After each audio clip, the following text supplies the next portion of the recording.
Meghan's crude remark about her 43-year ancestry infuriated people from other countries.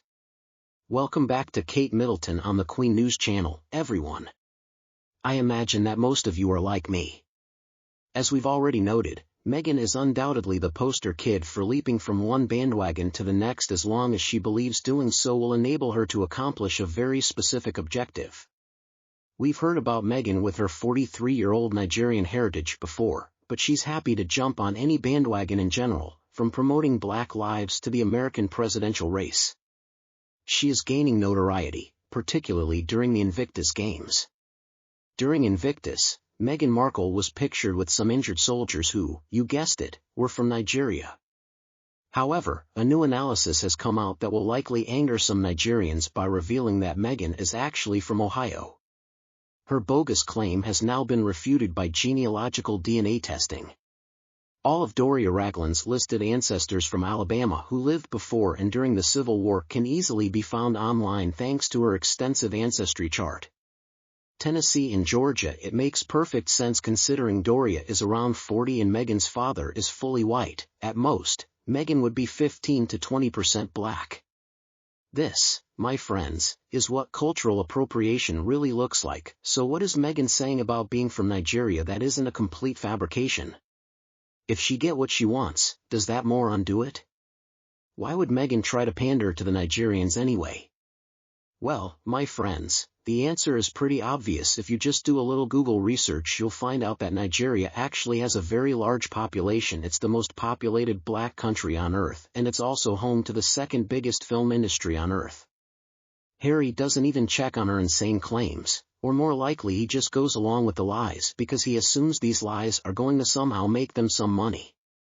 Beautiful is the culture of Nigeria.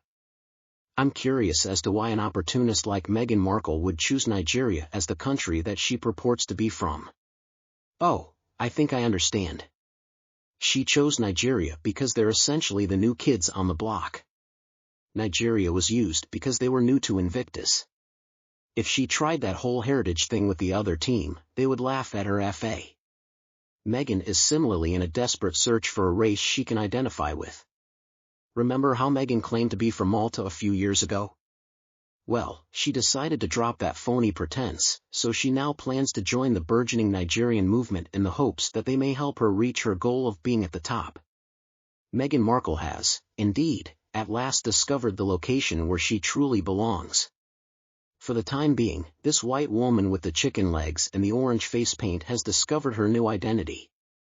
At the very least, I swear the woman changes her ethnicity about as frequently as she does her wardrobe, and let's not even mention the constant reshaping of Meghan's appearance. How could we forget the most insulting of all Meghan Markle's truths? She recently spoke at a charity event where she discussed her new, outstanding goals.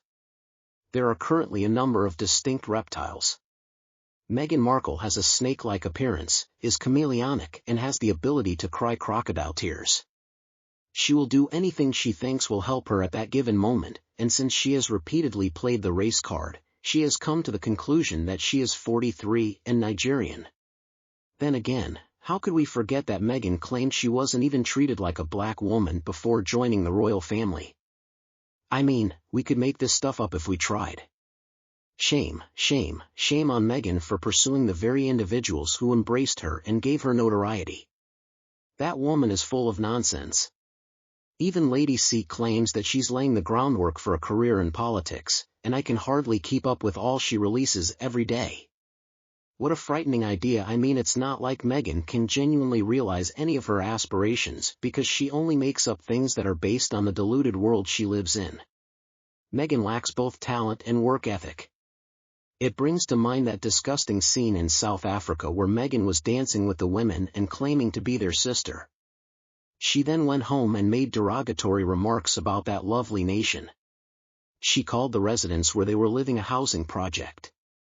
She made up a fire story that got ludicrously ridiculous each time she told it. Finally, she lied, saying that people in Africa were dancing in the streets for Meghan Markle just like they did for Monday. The hypocrisy displayed by Meghan is described as solid rhetoric. Relentless, she doesn't love anyone but herself, and I have been saying this for more than a year.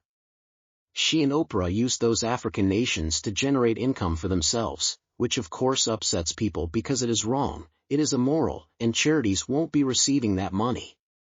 I mean, can you imagine Oprah or Meghan giving any money to those charities? All I want is for these nations and BLM to realize what they have done. If we just let Meghan get away with all of this, how can anyone expect things to go better? She has harmed both black and white people in so many terrible ways. She is such a terrible and polarizing person. I really hope WME is charging her a fortune to represent her, because they really put their own reputation at risk when they decided to sign her on. Meghan's money is running out now and she can't find any job opportunities, and she can't find some other rich idiot to fund her lifestyle. Just because she pays a lot for her clothes does not mean they actually look good on her. And I don't really know how WME gets paid, because some of the agencies I know charge a percentage of what the client earns. I could be wrong, but that's probably accurate. I'm confident that WME can take care of Meghan, but the issue will always remain the same. Meghan is adamant about doing things her way and refuses to take advice from anyone, even if she is paying them to do it. But I'm really interested to see what happens with WME, because, if this agreement fails, I don't think Meghan has any place else to turn at this point. WME appears to be her final haven. I mean, I'm not sure if there's someone else out there who wants to hire her, but I have no idea why Meghan Markle is like a sickness that won't go away, and she lies about the oddest things. She lies despite the fact that the information is already well known, making the lie clear. Meghan has been caught lying so many times, yet she just keeps doing it.